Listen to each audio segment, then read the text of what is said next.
Isang content creator na nagala sa live ni Nanay Angelica Yulo. Ito ay walang iba kundi si Boss Toyo. Bumili ng libu-libong pisong halagang ng damit sa live selling ni Mami Angelica. Ipinakita ng content creator at negosyante na si Jason Losadas o mas kilala bilang si Boss Toyo ang kanyang pagiging galante matapos niyang maglaan ng libo-libong piso para bumili ng damit sa live selling ni Nanay Angelica Yulo. Napansin ng mga netizen ang mensahe ni Boss Toyo kay Angelica kung saan ay sinasabi niya na bibili siya ng mga damit na halagang 5,000 pesos. Sige, pabili ako ng worth 5K na damit, wika ni Boss Toyo. Uy, bakit 5K lang? 10K mo na yan, Boss Toyo. Hindi naman maitago ni Mami Angelica ang kanyang natanggap na suporta mula kay Boss Toyo.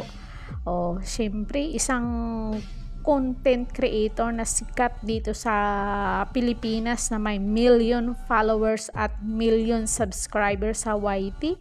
Hindi ka ba masaya nun na nilaanan ka ng oras para manood sa iyong lives? Syempre, nakakataba ng puso yun, Mami Angelica.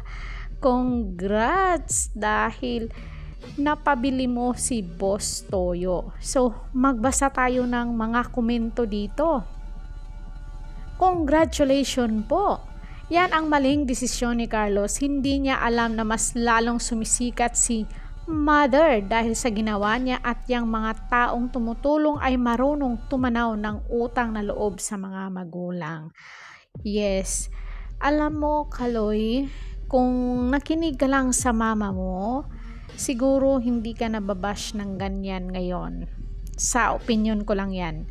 Kung ako si Kaloy-loy, puntahan ko nanay ko, yakapin ko at sabihan, Ma, itigil niyo na po yan. Pero hindi niya magawa kasi bantay sarado siya ni Kefe. Keps. Sino yun si Kefe?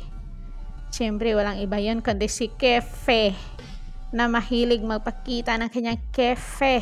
Sana all. Wow, congratulations, Ma'am, Miss Yulo. And good job, Sir Boss Toyo. More blessing to come. God bless po. Wow, ang daming mga positive feedback dito sa pagbili ni Boss Toyo ng mga damit sa live selling ni Nanay Angelica. Honor your mother and father. Kautusan ng Diyos. Kaya dapat natin itong sundin at pahalagahan, saad ng isang netizen. God bless, Boss Toyo. More blessing for you. Team Nanay, si Boss Toyo. Wow. So, ang dami talagang masaya at natuwa dito sa pagpasok ni Boss Toyo sa live ni Nanay Angelica. So, ikaw, mga kamaritis ko, anong say nyo dito? Comment dyan sa baba. Kung bago pa lang kayo dito sa aking channel, don't forget to like, share, and subscribe. Hit the notification bell para updated kayo lagi dito sa aking channel. Hanggang sa muli, Caridad Official TV. Thank you so much!